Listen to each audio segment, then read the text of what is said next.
Oh shit, I remember sitting in my apartment back in 2020 looking at my bank account and feeling like I was finally winning, only to realize a year later that inflation and my own dumb habits had eaten every single gain I made.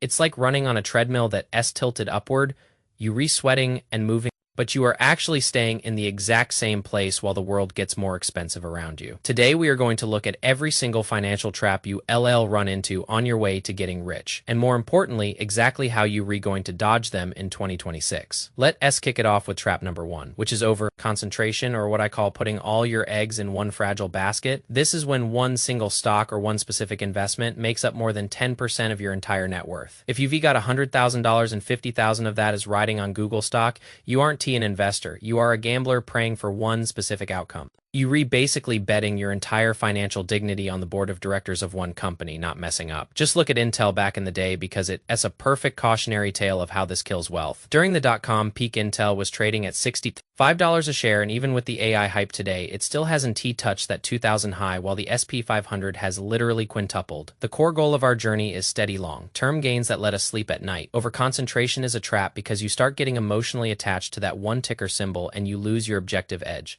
Most pros want to see no more than 5 to 10% in any single name, so go look at your brokerage right now and tell me if you are leaning too hard on one pillar. Once you've got the investing side locked down, we have to look at the silent killer, which is trap number 2, lifestyle inflation. This is the sneaky way your spending follows your income up the ladder, like a shadow you can shake off. Check out this insane chart from Goldman Sachs that shows the percentage of people living paycheck to paycheck across different income levels. In the group making under $50,000 a year, about 57% are broke by the end of the month, which makes sense because life is expensive. But look at the people making over $300,000 a year. 41% of them are still living paycheck to paycheck. And for the ballers making over $500,000 a year, it's still 40% who have zero left over after their bills. That should scare the hell out of you because it proves that making more money doesn't solve a spending problem. The secret to real wealth, like we saw in The Millionaire Next Door, is keeping your lifestyle humble even when your paycheck starts looking like a phone number. True satisfaction comes from meaningful experiences and freedom, not from having a slightly faster car than your neighbor.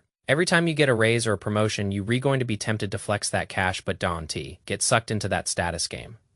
Trap number 3 is tax inefficiency, which is honestly the most boring way to lose a fortune. I know taxes are the last thing you want to talk about at a party, but taxes are likely your single biggest expense in life. It costs you more than your rent, your car, and your food combined. Yet most people just wing it. If you aren't being strategic, you are leaving 6 figures on the table over your lifetime. I see people making the same mistakes every day, like putting high dividend stocks in taxable brokerage accounts instead of a Roth IRA. When you do that, you're basically giving the government a cut of your dividends every single time they hit your account. You need to be maxing out your 401k, your IRA, and especially that HSA if you have one. Hold your stocks for more than a year to get those long-term capital gains rates and learn about tax loss harvesting to offset your wins. The tax man is always going to take his piece, but your job is to make sure you aren't leaving him a tip. This same logic applies to your debt, which brings us to trap number 4, being too lazy to refinance. Usually, if mortgage rates drop by even 1%, it's time to start running the numbers. If you have a $400,000 loan at 7% and you can refi to 6%, you're resaving about $263 every single month. Sure, it costs some money up front, maybe $8,000 to $12,000 in fees. But if you're staying in that house for more than 3 years, it pays for itself. I see so many people who locked in high rates in 2023 or 2024 who are just sitting on those loans because they don't want to deal with the paperwork. Don't be that person. I'll put a link to a bank rate tool in the description so you can check the latest rates for yourself. Trap number 5 might surprise you because it's not about the money in your bank, but the time in your life. The trap is overworking yourself to the point where you forget why you wanted to be rich in the first place. As your net worth grows, the value of your time starts to exponentially outweigh the value of your manual labor. Think about it like this. If you have $5 million returning 5% a year, you're remaking $250,000 just by waking up. That's $684 a day while you are brushing your teeth. At what point does working an extra hour for $100 actually start to cost you more than it earns you? I see successful people who are total workaholics even when they have enough to retire 10 times over. The most common regret people have on their deathbed isn't that they didn't work enough Saturdays, it's that they didn't enjoy the life they built. Hustle is great when you are starting out, but learn to throttle back as your empire grows so you don't end up 65 with a big bank account and a broken body. Number 6 is the trap of early success leading to a massive ego. If you catch a lucky break early in your career, you have to stay humble or that ego will absolutely destroy you. I had a friend who put all his money into just 10 stocks and it worked out great for him in 2023 and 2024. He made a killing and suddenly he thought he was the smartest guy in the room and that the rules of math didn't apply to him. He decided to double down and move from 10 stocks to just 5 and even started playing with call options and margin on earnings days. Fast forward to this year and his portfolio is down 30% while the market is basically flat. A few years of luck does not make you a genius, and the longer you hold on to that fake confidence, the harder the market is going to slap you.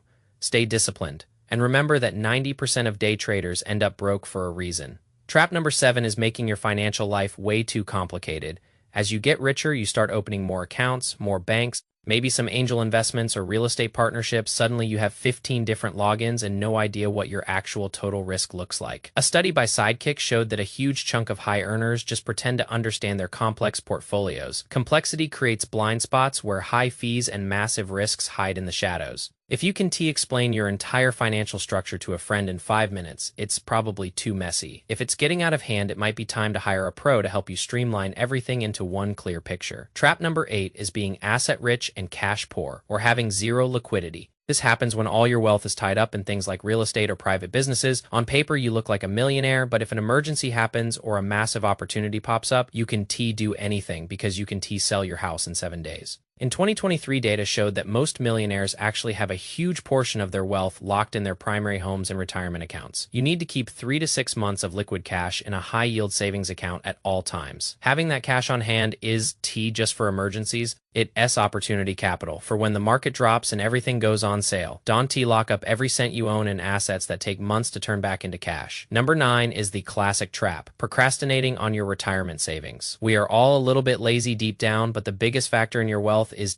how much you make. It's how early you start. Look at the chart of someone who starts saving $1,000 a year at age 25 versus age 35. Even with the same returns, the person who started 10 years earlier ends up with almost double the money. If you restarting late, that's okay because the best time to start was yesterday, but the second best time is right now. Stop waiting for the perfect time to invest because time in the market beats timing the market every single time. One great rule is to take at least half of every raise you ever get and move it straight into your savings before you even see it in your checking account. Finally, trap number 10 is being underinsured. If you're rewatching this, you're likely building something real, but you have to play defense to keep it. As your net worth goes up, your target gets bigger for lawsuits or accidents. You need to check your insurance coverage every single year to make sure it matches the actual value of your assets.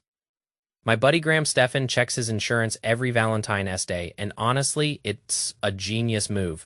It's a reminder that taking care of your family and your assets is the ultimate act of love. Make sure your umbrella policy and your home insurance are locked in, so one bad day doesn't wipe out 10 years of hard work. Peace to the people who are actually doing the work and avoiding these landmines. I am curious. Which one of these traps have you fallen into before? Drop it in the comments because I want to hear your stories. Does this flow work for the kind of videos you are trying to make? Peace.